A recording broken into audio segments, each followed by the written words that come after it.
Coucou, salam alaikum. Fatim la douce vous propose aujourd'hui de voyager en Afrique. Et oui, je vous propose de préparer, de réaliser une sauce africaine que mon papa aime à un tel point qu'on ne peut pas imaginer. Donc un spécial dédicace pour lui. Donc là, il s'agit du bambouda. On dit bambouda. Donc sauce gombo, pâte d'arachide. Donc, comme vous le voyez, il faut acheter du gombo frais que vous trouverez dans toutes les épiceries chinoises ou exotiques. Hein. Donc là, on le mixe grâce au robot aménagé. Là, je vous explique tout dans la liste des ingrédients. Donc voilà, du gombo frais mixé, des boulettes de viande de bœuf. Il vous faudra de l'oignon. Donc, oignon émincé, poivron émincé également. Aubergine, de la pâte d'arachide évidemment, puisque c'est le principal ingrédient avec le gombo. Vous aurez besoin du basilic, du curcuma, du bouillon de bœuf. Les quantités en barre descriptif, du tandoori, de l'ail, hein, des 5 gousses d'ail. Une poignée de persil frais, 2 aubergines africaines, et du sel. C'est parti pour la réalisation. Tout d'abord, vous allez pré-cuire, c'est-à-dire griller au four, vos boulettes de viande, puisque on les mettra à la fin en fait dans la sauce. Pour cela, il faut que ça soit cuit. Donc là, vous mettez le tout dans un plat allant au four. Hein. Comme toujours, mon papier de cuisson que j'utilise beaucoup parce que ça évite que mes aliments collent au plat. C'est plus facile pour le démoulage, quel que soit ce qu'on met au four. Là, j'enfourne à 150 degrés pendant voilà, quelques minutes, hein, une vingtaine de minutes. Voilà le résultat. Là, ils sont cuits, en l'occurrence, bien grillés. Donc, on les réserve et on passe à la suite. Dans votre mixeur, vous lavez l'aubergine, les 2 sortes d'aubergines. Vous les coupez en gros morceaux et vous les mixez dans votre robot mixeur. Vous voyez ceci. Donc, l'aubergine normale, l'aubergine africaine, les 2 aubergines africaines, l'ail et le persil. Hein. Donc, vous mixez le tout.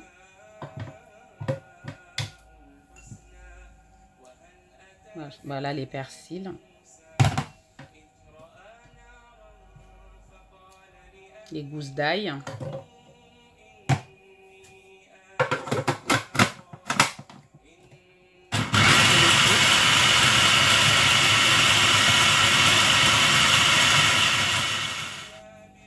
Mettez-le dans une grande casserole. Vraiment, il faut que la casserole soit assez grande parce que la sauce, là, la quantité de sauce que j'ai fait est assez importante. Comme je vous l'ai dit au début, mon père raffole de cette sauce et du coup, je l'ai fait spécialement pour mes parents. Et en plus, ça peut se conserver, hein, je vous le dis. Donc, si la quantité, vous en faites beaucoup, là, vous pouvez les partager dans des tupperwares et les congeler, les mettre au congélateur pendant 2-3 mois sans problème. Donc là, je les mets dans une casserole, une grande casserole. J'y ajoute les oignons émincés que je n'ai pas mixés, ainsi que les poivrons émincés. J'y ajoute donc une quantité suffisante d'eau. Donc là, en l'occurrence, c'est 3,5 litres. Mais comme je vous l'ai dit, dans la barre descriptive, vous aurez tous les ingrédients ainsi que leur quantité.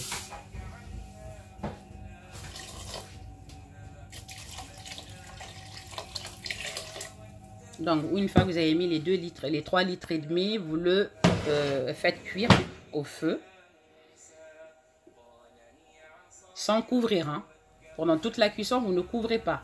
Et au bout de 20 minutes de cuisson, vous ajoutez la pâte d'arachide. 30 minutes, excusez-moi. Au bout de 30 minutes de cuisson, vous ajoutez la pâte d'arachide. Là, ça fait 500 grammes. Le pot fait 500 grammes. Donc, comme je le fais.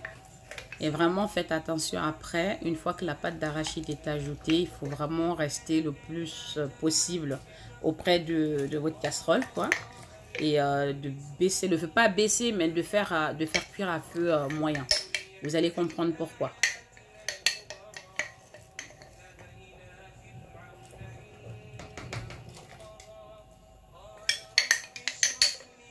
Vous avez remarqué que je n'ai utilisé aucune huile, hein, pas d'huile. Parce que la pâte d'arachide est déjà très grasse. Donc, pas besoin d'ajouter de l'huile. Il y a des personnes qui cuisent, voilà, qui font revenir leur sauce, leur oignon dans de l'huile. Mais vraiment là, non. Je n'aime pas du tout tout ce qui est trop gras. Donc, moi, dans ma sauce, pas d'huile.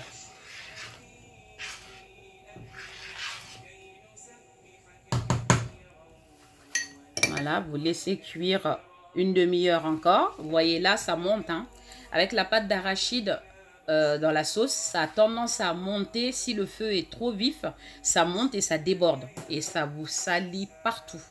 Donc là, l'idéal, c'est de rester à côté jusqu'à ébullition. Et après, d'adapter le feu pour ne pas que ça déborde. Et de mélanger de temps en temps, assez souvent chaque 5 minutes, pour ne pas que ça colle à la poêle. Voilà, donc là, une fois la pâte d'arachide ajoutée, vous laissez cuire une demi-heure encore. Vous voyez, la sauce a quand même réduit un petit peu. Là, maintenant, vous allez, au bout de 30 minutes de cuisson, vous allez ajouter le gombo que vous aurez mixé au préalable. Voilà.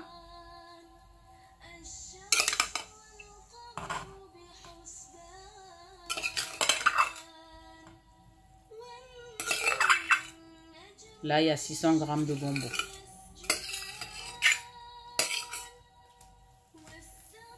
Vous ajoutez le gombo, vous mélangez et vous laissez cuire 20 minutes. Sans couvrir. Jamais à aucun moment vous ne couvrez votre casserole. Hein. Là, au bout de 20 minutes, vous voyez que la pâte devient, la sauce devient de plus en plus consistante.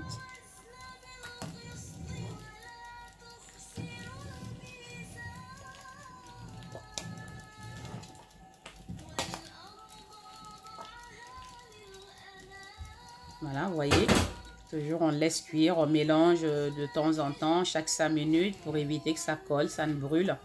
Donc là, la sauce a bien cuit. 20 minutes plus tard, ça donne ça. Vous allez maintenant ajouter les épices. Donc, du curcuma.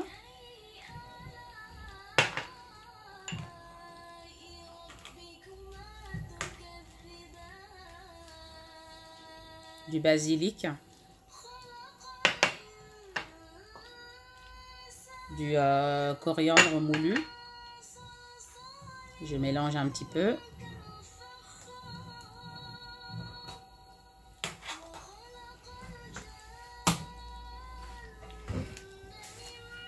J'ajoute, je vais ajouter du sel. Donc vraiment, on ajoute tout pour ensuite laisser cuire. Donc 2 cuillères à café de sel.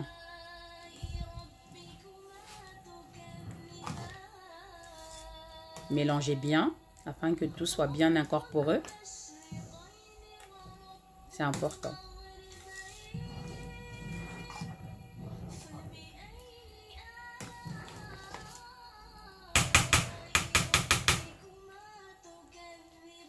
Là, je vais maintenant ajouter également 5 minutes après le bouillon là.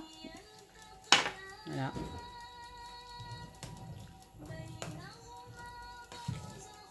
À ce stade, il y a déjà il y a au moins 1 heure 20 minutes de cuisson. Donc, vous voyez bien que la sauce réduit au fur et à mesure. Là, j'ai ajouté le bouillon, j'ai ajouté les épices. Je mélange bien et je vais laisser cuire encore 20 minutes.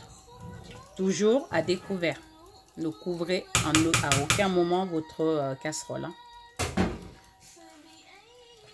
Voilà, vous voyez, la sauce a encore plus réduit. Au bout de 20 minutes de cuisson, je mélange bien, en raclant bien le fond, pour être sûr que ça n'a pas brûlé. Si votre sauce brûle, l'idéal c'est d'éteindre le feu, de le vider dans un grand bol, de nettoyer la casserole et de remettre. Sinon vous allez sentir, oh là là, la sauce va sentir le brûlé et c'est pas agréable. Là, à ce stade-là, je vais ajouter les boulettes, là, vous voyez. J'ajoute mes boulettes qui sont en l'occurrence déjà cuites, qui ont été grillées au four.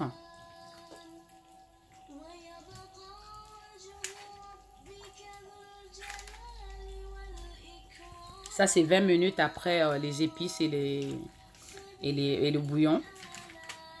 Ça, c'est presque la fin de la cuisson, là. On ajoute vraiment les boulettes à la fin. Maintenant, si c'était de la viande dure, là, ça aurait été différent.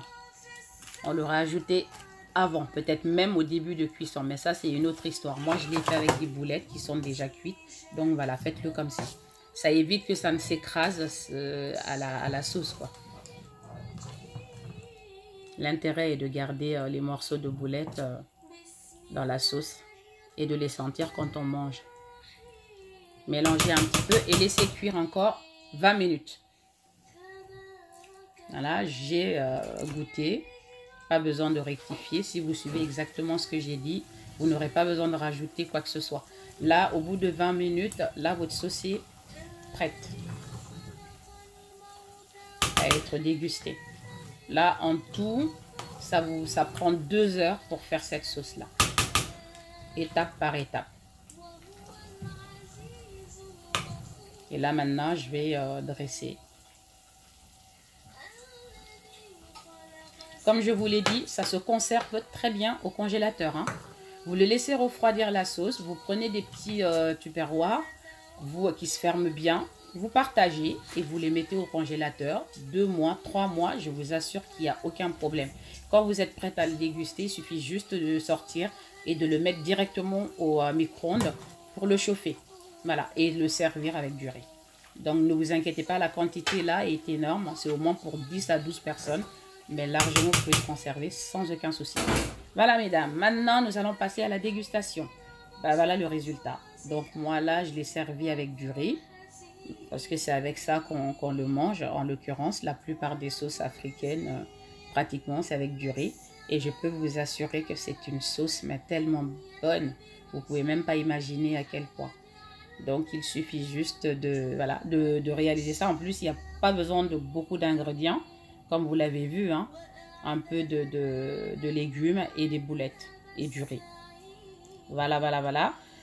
Je vous dis surtout de toujours, évidemment, liker mes vidéos, de toujours partager les liens et surtout, si vous n'êtes pas abonné, de vous abonner. Abonnez-vous et ensuite, vous verrez une petite cloche qui apparaîtra à côté du mot abonné. Et il suffit juste de cliquer dessus pour l'activer afin de recevoir en temps et en heure toutes mes délicieuses recettes que je publie. Donc là, je vais goûter maintenant. Si vous aimez le piment, oh là là, épicé, vous mettez du piment avec ça, c'est un régal. Oh mon Dieu que c'est bon. C'est une dinguerie. Voilà, c'est la fin de cette vidéo-là et de ma recette. Donc, cuisinez bien, faites-le en famille, faites-le en couple, régalez-vous et surtout continuez à me suivre et à m'être toujours aussi fidèle. Je vous remercie en tout cas et je vous dis à bientôt pour une nouvelle aventure culinaire avec Fatim la Douce. Là, c'est le déconfinement qui commence. N'empêche, soyez toujours prudents, restez vigilants, masquez-vous, lavez-vous les mains souvent et restez chez vous au maximum. C'est mieux. Que Dieu nous protège. À la prochaine. Bye bye.